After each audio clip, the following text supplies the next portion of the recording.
Olá! No boletim diário desta semana estamos recebendo aqui a doutora Cristiane Stropa. E você sabe, quinta-feira, este é o vídeo de número 2.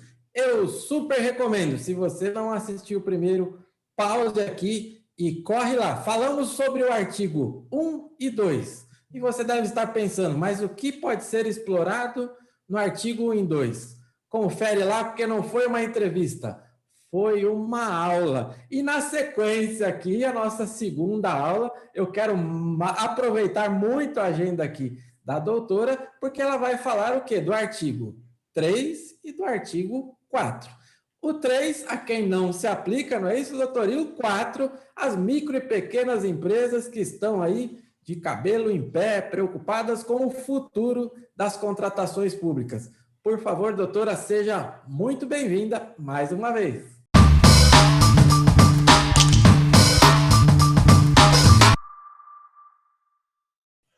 Obrigada, Ricardo, mais uma vez, e por poder continuar essa análise tão importante da Lei 14.133.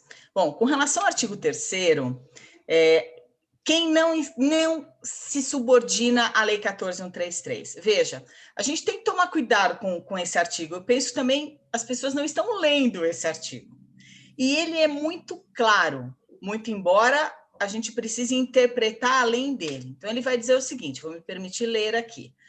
Contratos que tenham por objeto operação de crédito interno e externo. E aí eu me lembro que existem uns contratos de empréstimo público normalmente feitos por municípios com a Caixa Econômica Federal, porque ela tem este papel de fomento. Este contrato de empréstimo público, ele é analisado pela doutrina, quando a gente faz pesquisa, especialmente hoje, né, que nós temos a internet como um bom meio também para isso, a gente percebe que há uma dúvida da doutrina se esse contrato é um contrato administrativo ou se ele é um contrato privado. Veja, a própria lei já disse, ele não é um contrato administrativo, porque se fosse administrativo, a Lei 14.133 se aplicaria no que coubesse. Ela não cabe. Então, ele vai dizer, olha, nesse tipo de contrato, você vai se subordinar à regra de quem está lhe oferecendo o crédito, e não a Lei 14.133. Então, eu já posso afirmar para vocês que esse tipo de contrato não se rege pela nova lei. Aí a lei continua. Gestão de dívida pública. É um tema que eu gosto bastante, que é a chamada securitização. Também pouquíssimo estudado pela doutrina. A securitização, o Estado de São Paulo fez securitização de dívida pública. O município de São Paulo tentou fazer, por isso que eu conheço um pouco do assunto. Até por trabalhar no Tribunal de Contas aqui do município de São Paulo, na época, esse tema passou por lá, né, para ser feita uma análise. E, por questões legais, não foi possível seguir com a securitização. Mas é um processo muito importante para o ente federativo, porque ele tendo créditos de dívida pública, ele pode, como se fosse vender esse crédito para terceiros, e com isso antecipar a receita. Então, é um tema interessante, não há ainda uma lei nacional regendo essa temática, existe um projeto de lei, para quem quiser dar uma lidinha, é o projeto de lei complementar 459 de 2017, que pode até ser, né, com essa nova sistematização, ele venha a se transformar em lei, mas é um tema, e isso eu lembro que na época eu levantei, se aplicava a lei, na época a lei 8666, e eu já entendia que não aplicava. E agora eu tenho a resposta, porque a lei 14.133 diz textualmente que ela não se aplica a esse tipo de contratação. O inciso 2, para mim, ele é o mais importante, porque ele vai dizer o seguinte, contratações sujeitas a normas previstas em legislação própria. E aí eu destaco, por exemplo, a lei de facilities, que é um outro tema que eu adoro, né? Essa contratação de gestão de facilities, que não é uma mera terceirização, eu vou além, eu penso numa quarteirização ou eu penso na gestão mesmo. Eu contrato uma empresa que vai oferecer para a administração todos os serviços que ela precisa naquele imóvel público. Então, isso faz com que o imóvel fique valorizado, o imóvel fique sempre arrumado, porque pode incluir obra, pode incluir fornecimento de bens. Ela pode me oferecer serviços de portaria, manutenção, assistência técnica, ar-condicionado, limpeza. Quer dizer, ela pode ainda gestar esse imóvel para mim. Então, esses contratos de facilities, no meu modo de ver, são o futuro da administração. Então, e a própria lei está dizendo, não há aplicação desta lei. Claro que a gente vai ter que olhar, talvez uma sistematização de contratação meio peculiar, mas, em princípio, ele é regido pela lei do facilities, que é a lei 14.011 de 2020. Basicamente, isso é o artigo 7º. Depois, nós temos os contratos de franquia. A gente esquece dele. Lei 13.966 de 2019. Então, também tem uma regra própria. O chamado contrato de desempenho, que é uma decorrência do artigo 37, parágrafo 8º da Constituição, que a administração formaliza com terceiros para ampliar a autonomia. Esse contrato de desempenho está regido pela Lei 13.934 de 2019. Então, tem lei própria, eu não vou aplicar a Lei 14.133. Os contratos de programa e os contratos de rateio, também não vou aplicar a Lei 14.133. O contrato de gestão, que também tem lei própria, que é com as organizações sociais, é a Lei 9637 de 98. Esta lei é federal. Estado tem lei própria, município tem lei própria. Então, veja, aqui eu fiz uma enumeração que não é exaustiva, é apenas enumerativa. Então, qualquer outra temática que tenha uma legislação própria, talvez a Lei 14.133 não se aplique. Então, isso é algo que nós precisamos aprofundar também quando formos efetivamente aplicar esta lei. O artigo 4º, eu acho que aí é o mais esperado, né? Acho que as pessoas vão gostar mais desse tema, acham que os outros temas é bobagem. Não é bobagem, não, viu? Eu ainda prefiro pensar no artigo 3º do que no artigo 4º. Porque o artigo 4º, ele gera vamos dizer assim, um ruído, mas eu acho que isso vai ser facilmente incorporado aí pelas administrações. Primeiro, ele diz o óbvio, né?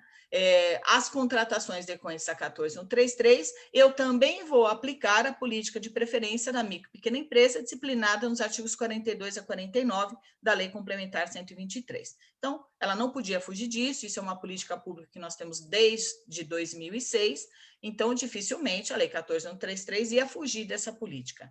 Mas ele tem umas peculiaridades que estão no parágrafo 1º. Então, é esse o cuidado que nós temos que ter. Como é que vamos interpretar o parágrafo 1º?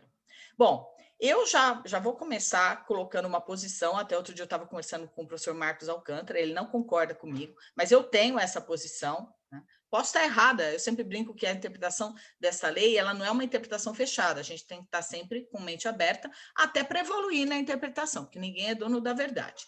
Mas, no meu modo de ver, esse artigo 4º, com os seus parágrafos, ele já se aplica automaticamente. Então, as administrações já poderiam, mesmo nas contratações feitas com fundamento na Lei 8.666, na Lei do Pregão, usar o artigo 4º. Especialmente o parágrafo 1º. Eu não acho que o parágrafo 1º, que trouxe uma certa restrição da preferência micro e pequena empresa, ele vai ser somente aplicado nas contratações da 14.133. Eu não acho, eu não concordo com isso. Para mim, isso é como se fosse uma norma geral de preferência, não é uma norma geral de licitações e contratos.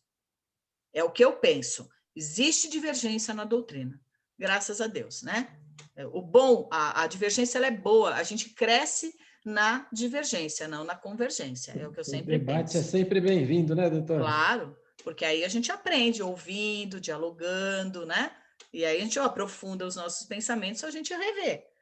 Mas eu, por enquanto, estou pensando assim, eu não mudei de ideia, muito embora já tenha argumentado com outras pessoas. Bom, mas o que ele coloca de restrição? E eu não acho que a restrição está errada. Eu participei lá em 2005 do estudo dessa política de preferência junto ao extinto Ministério do Planejamento, e qual que eu acho que foi o erro à época? Entender que quando você fala em preferência, ele tem que ser uma situação excepcional, não uma regra. Se a micro e pequena empresa, em qualquer circunstância, ela tiver a preferência, isso não é preferência. Isso é ferir a isonomia. Porque a isonomia é discrime, mas eu vou usar o discrime quando ele for necessário. Nem sempre ele é necessário. Então, nós realmente, pela ótica única e exclusiva da Lei Complementar 123, eu não tenho um parâmetro para dizer quando eu aplico a preferência ou quando eu não aplico. Há uma ideia de que sempre a micro e pequena empresa tem que ter a preferência. E aí, a Lei 14.133 falou, não, há um momento onde ela vai deixar de ter a preferência. Não quer dizer que ela não possa participar da licitação. Ela pode, mas não com os benefícios de ser uma micro pequena empresa. O que dá a ela, vamos lembrar, o direito ao empate ficto e ao direito a apresentar certidões de regularidade fiscal vencidas ou positivas e ter aquele tempo de 5 dias úteis para solucionar isso. Esses são os dois maiores benefícios de se dizer MPE. Tá? Então, o que diz aqui o inciso 1 do parágrafo 1º do artigo 4º da Lei 14.133? No caso de licitação para aquisição de bens ou contratação de serviços, logo não se aplica para obras aqui, ao item cujo valor, e aí a gente tem que lembrar o que é item, porque existe uma diferença de item, grupo e lote, né? O item, eu tenho aquela unidade divisível daquilo que se pretende contratar. Ora, eu vou dividir esse objeto, ora, eu vou juntá-lo com outros. Por isso a diferença de item, grupo e lote. Mas ele fala em item, ou seja, ele fala naquele sentido macro. Então, cujo valor estimado for superior à receita bruta máxima, que é os 4.800.000 previsto no artigo 3º da Lei Complementar. Então, se o item for superior a 4.800.000, ele não vai ter o direito a participar com esses benefícios. Ele vai participar, mas não com os benefícios. Tá? O inciso 2, já para obras e serviços de engenharia, porque aí eu não tenho como fazer essa divisão. Então, aí ele já faz a análise sob a ótica da licitação, aonde o valor estimado é superior aos 4.800.000. Então, aqui também ele pode participar, mas não com os benefícios. E aí, depois, ele lá no parágrafo 2º, ele diz como é que calcula isso, né, para a gente não ter dúvidas. Então, ele fala, eu vou calcular no ano calendário que vai ser realizada a licitação. E ainda, mesmo que ele não tenha celebrado o contrato, isso aqui já tem gente dizendo que é inconstitucional, que até fere essa política de preferência. Porque ele está dizendo, não é valor recebido, não são os 4.800.000 recebidos, mas sim se eu já contratei e o valor do contrato já ultrapassa os 4.800.000. Vamos dizer que aqui eu até concorde, mas talvez essa lógica do contrato seja uma coisa mais fácil de ser averiguada, pensando especialmente no portal, aonde eu vou divulgar essas informações, então eu tenho aonde consultar, né, a soma desses contratos. Já por sua vez, verificar valores efetivamente recebidos, talvez seja algo mais complexo. Então, pode não ser a melhor solução para verificação de enquadramento, né, desse limite dos 4.800.000, mas pelo menos é uma solução objetiva. Eu acho que se tentou alguma coisa. E aí, no parágrafo 3º, ele vai dizer como é que eu calculo isso em contratos cuja vigência supere 1 ano.